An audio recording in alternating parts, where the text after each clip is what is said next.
chance to meet Julie. If you haven't, you should bother her afterwards if she's sticking around and chat with her. I think you'll learn a lot. Julie graduated cum laude from Harvard University in 2022, so very recently. During the summer of 2021, she appeared weekly on The Dennis Prager Show, a nationally syndicated daily talk radio show.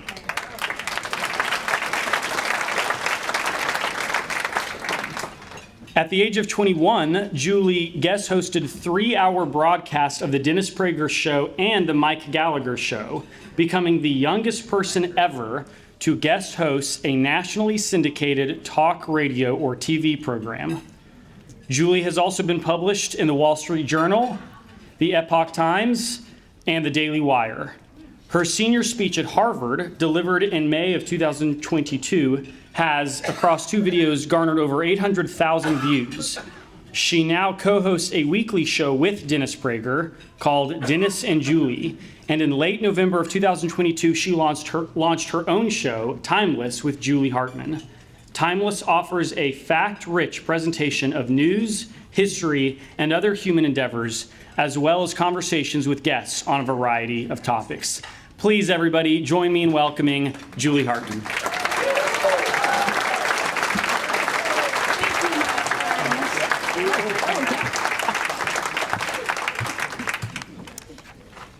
I thought Simon was giving me a fist bump, but apparently he was giving me a handshake.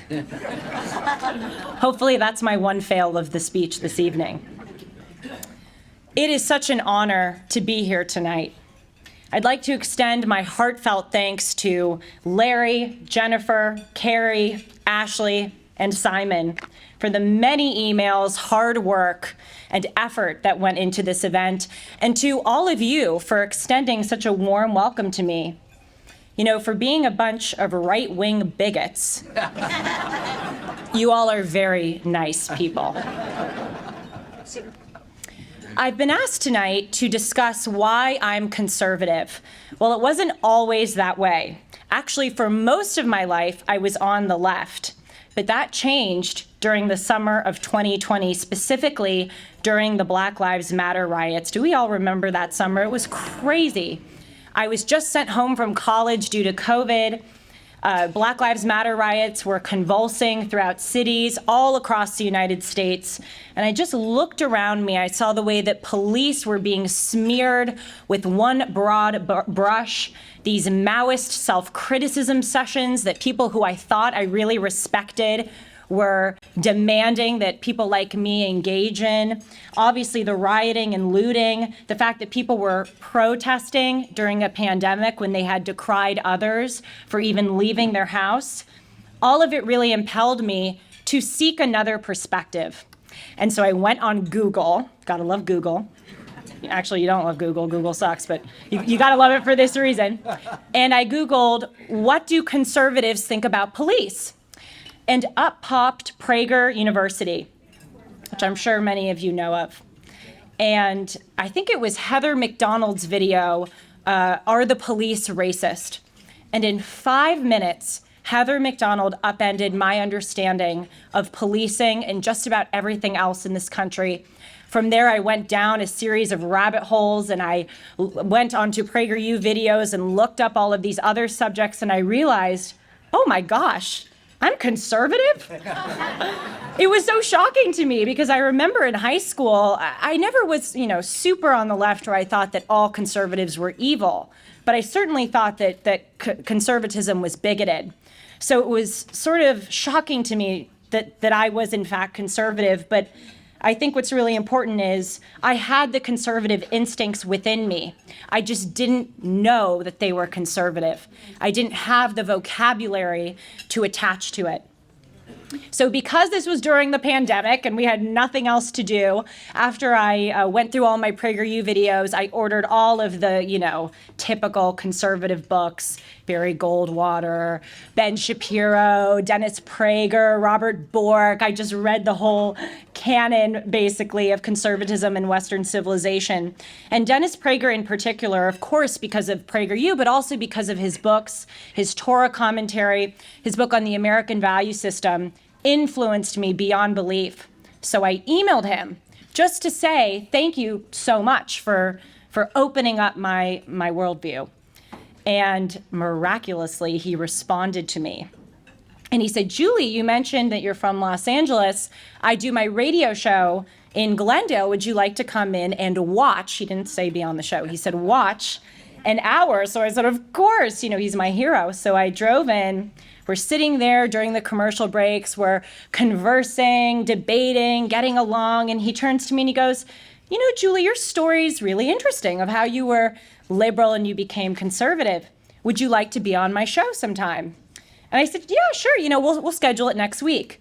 And I'll never forget, he looks at his watch and he goes, no, we're back from commercial in 2 minutes. Do you want to be on now?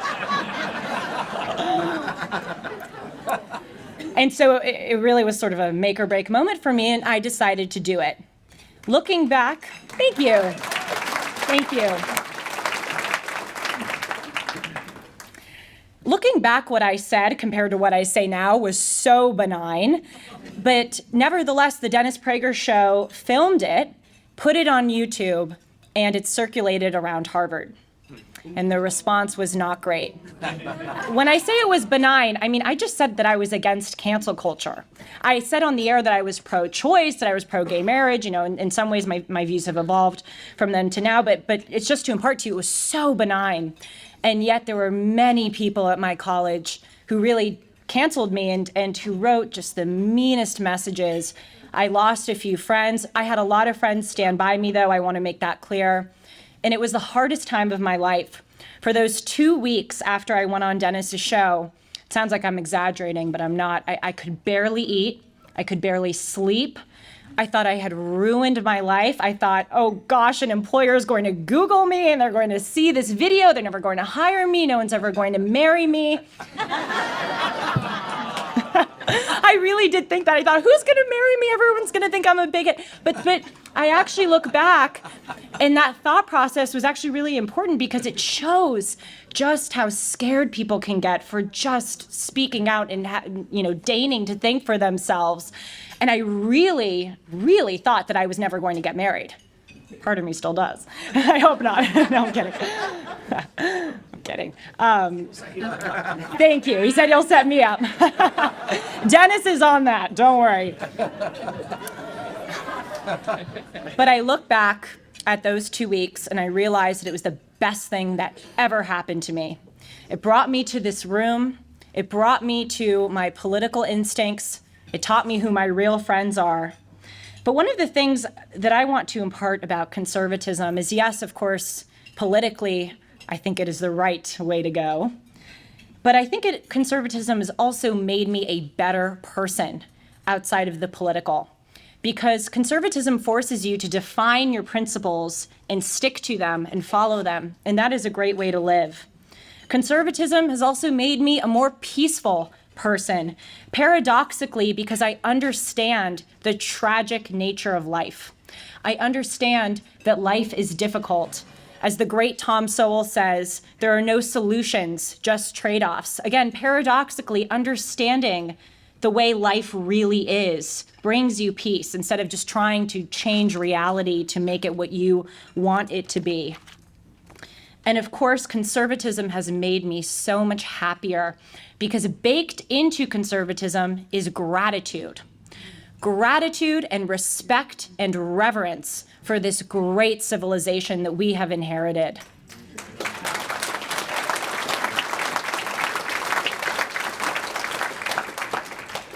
It's so sad to think that there are so many Americans who don't feel proud of this great civilization. You know, in order to be a happy person, you have to feel proud of yourself, the way you dress, of your family, of your job, and you have to feel proud of your country.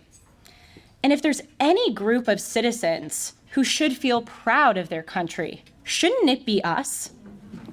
I was recently reading Paul Johnson's book, A History of the American People, specifically the first chapter about the colonial period. And I thought, oh God, I'm just gonna have to get through this. To be an informed citizen, I have to know about the colonial period.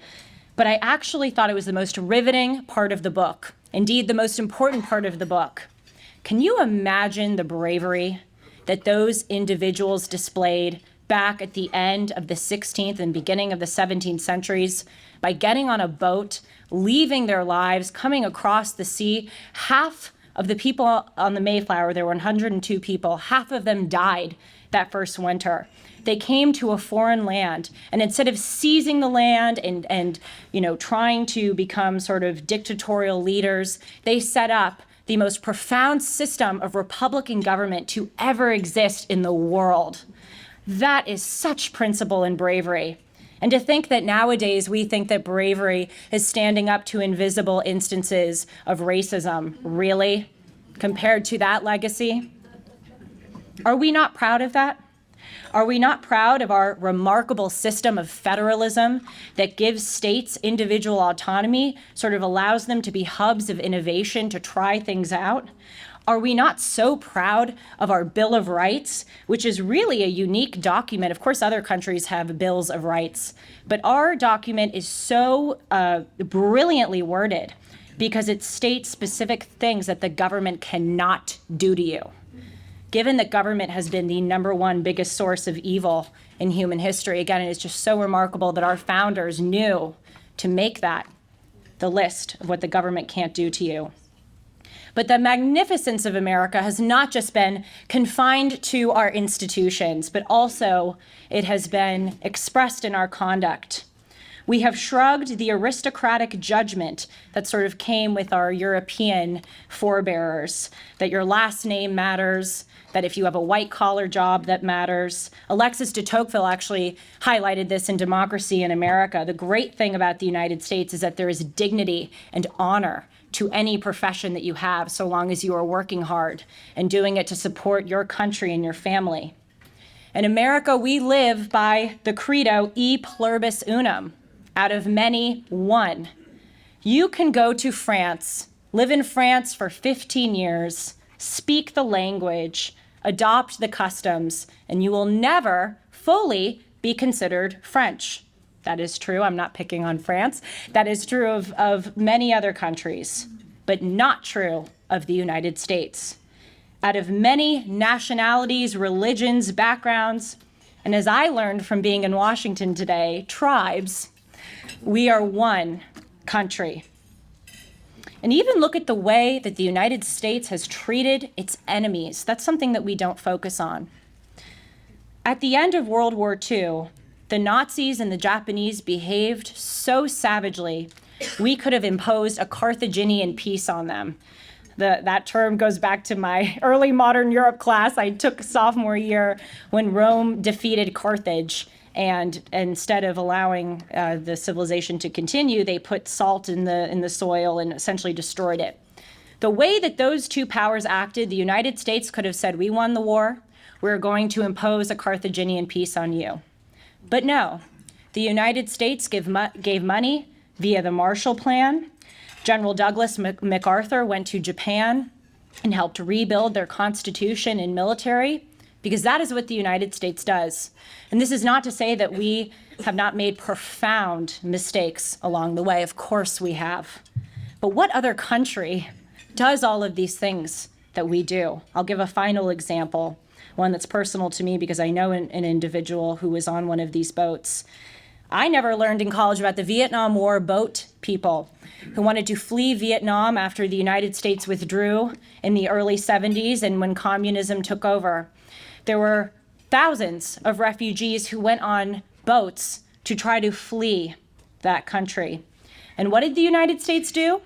We could have said we withdrew, we're out of there, it's not our problem. But no, we sent military planes and boats to help rescue those people and bring them to the United States. As I said again, including someone with whom I am very close. That is the kind of country that we live in. So when people ask me, why are you conservative? My response is, who the hell wouldn't want to conserve this?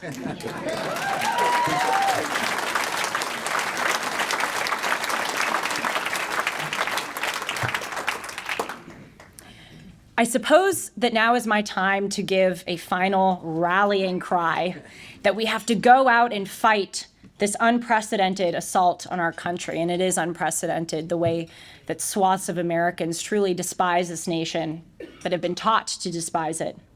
But when people give me that kind of speech, go out and go in the streets and rise up, it never sort of registers with me. It feels a little bit unrealistic. So instead, I'm going to end with what I guess is a more quiet, dignified, less glitzy course of action that I think is so important. On my show Timeless, which I launched just a few months ago, I end each episode by saying that each of our thoughts, choices, and actions shape who we are. And I literally believe that to be true. I believe that everything that we do adds up. The way that we treat a cashier at the grocery store, the way that we dress, the way that we handle ourselves in every situation. That is another stroke of paint on the canvas that is our character. But our thoughts, choices, and actions also shape who the people around us are. So I'll leave you with something that has been sort of a compass for me, something that has guided me my whole life. The most important thing that you can give a person isn't money, isn't a fancy degree, even sometimes isn't opportunity. It is the power of a good example. People notice more than you think. There are people who you will influence who will never admit that they have been influenced by you. So let us all heal this country through the power of our examples. Thank you very much again.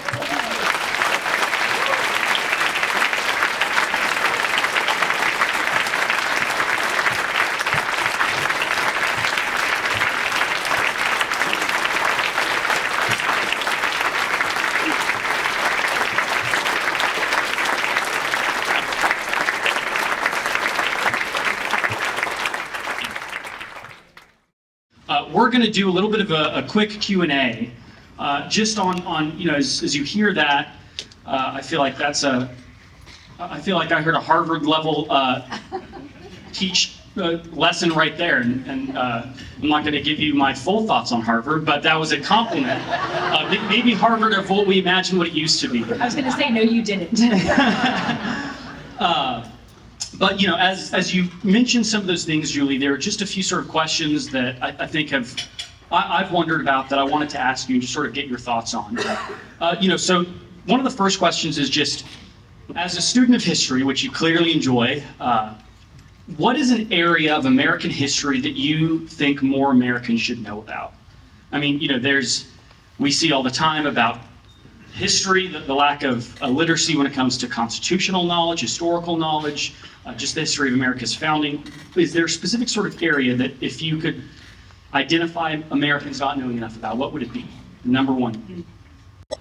Well, I sort of gave it away when I said the colonial period, but I do believe that is so important because when you read it, as I read the first chapter of Paul Johnson's book, you just get a sense of the amount of courage and persistence and principle it took to build this country. And you feel a sense of responsibility to sort of carry on the baton of civilization that's been passed to you. Certainly it's true. I mean, any founding document, the Federalist Papers, the Constitution, the Declaration of Independence, people think these things are boring, they're riveting. Anyone should know more about that, but we're going to swerve your question a little and answer it not pertaining to America, because I think one of the things that can heal this country, in addition to what I just said about the power of our examples, is if people know more about other countries. The United States is unique in its own right, but if you compare us to other parts of the world, there is no way that you will not feel so grateful to be in this country. Uganda recently passed this egregious anti-homosexuality act, which includes prison sentences and even the death penalty in some cases for being gay.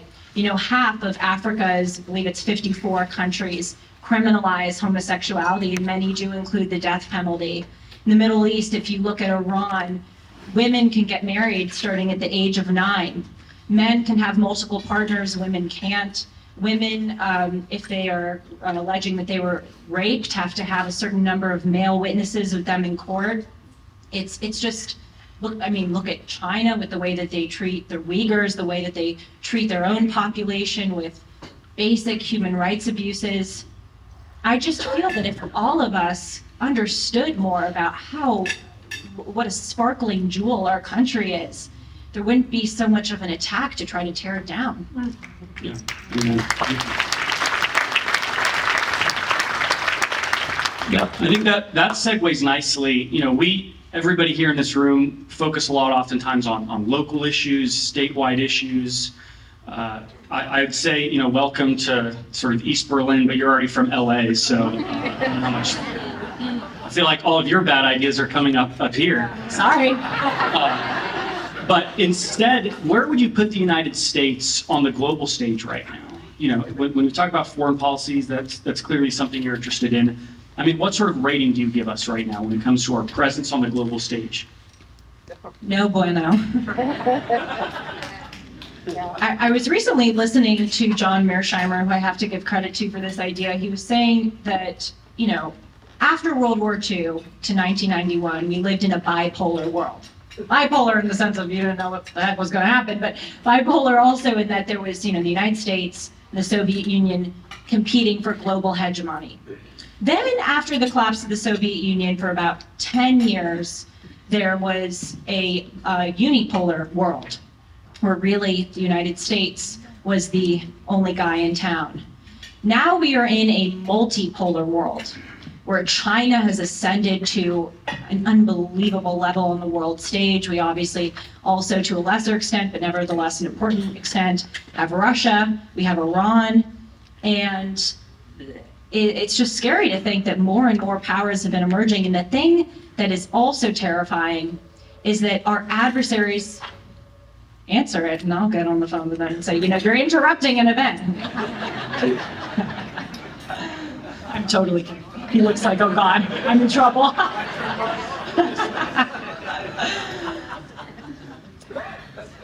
We live in this multipolar world where there are so many threats, and they're all unified with one another. We're seeing it in recent weeks that Shia countries for instance, Iran and Syria are becoming more aligned with Sunni countries like Egypt and Saudi Arabia. They used to be adversaries. Now China is facilitating their coming together.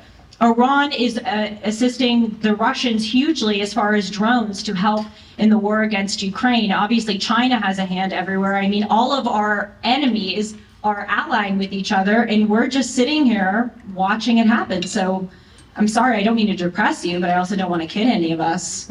It's not good. Julie, I guess the final thing I want to ask about, if the audience here, there's so many wonderful people here, and if you poll sort of one of the average people here, a lot of them would tell you that they're concerned about the future. Particularly, they're concerned about the next generation, about young people, because they feel like it might be their kids, it might be their grandkids that don't think the same way that they do, don't have the same background, that some of the people in this room may have had, and they're worried. What message would you give to the people in this room right now that wonder and worry that their children will not inherit an America that is better off than the one they inherited? I would say that I share the same concern. I'm 23 years old and I look ahead and I'm very scared. That's why I've really tried to devote my life towards being that example and trying to change it. I guess I would say one thing, especially with people my age, I fear that so much of our lives is political. It's sort of all that we learn about, it's all that we talk about. I even remember at my college graduation, we had all of these speakers, and they all talked about climate change. And I was thinking, I'm sitting here, I'm terrified. I'm about to graduate from college. I don't want to hear about climate change. I want to hear about life. I want to hear about wisdom. And so I think part of the way that we combat this, what's happening now is that we have a spiritual problem that politics doesn't have an answer to. We are spiritually suffocated. We only know how to talk about politics, how to scroll through on our Instagram, and I think we need to make people less of political beings and more emotionally, spiritually fulfilled beings. We need to bring back the beauty of religion. We need to get people off their phones. We need people reading great literature, not just political books. My favorite book is The Scarlet Letter by Nathaniel Hawthorne. Mm-hmm. What a magnificent read, and what a glimpse into human nature. So I think for those who are scared, the way that you combat your fear is by trying to solve it. And I think by trying to solve it, because Simon, you asked about younger people, just try to make them more whole people so that they don't turn to politics for their fulfillment. Because that's what leftism is serving as right now. People don't feel like they have purpose in their lives, so they go out and shriek into the street and want to tear down America. That's not where that energy should be being funneled. I think that is extraordinarily well said.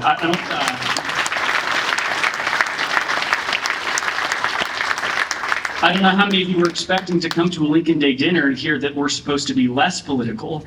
But you know, it was a great reminder. Ronald Reagan, in his farewell address at the White House, famously said that all change begins at the dinner table. You know, this reminder that ultimately our failure to instill values in our own children and in our grandchildren is one of the greatest failures of all. And so it's the reminder, I think, absolutely, that we are political beings, but we are a lot more than that as well. And so with that, unfortunately, we are out of time. But could everybody please give Julie one more round of applause?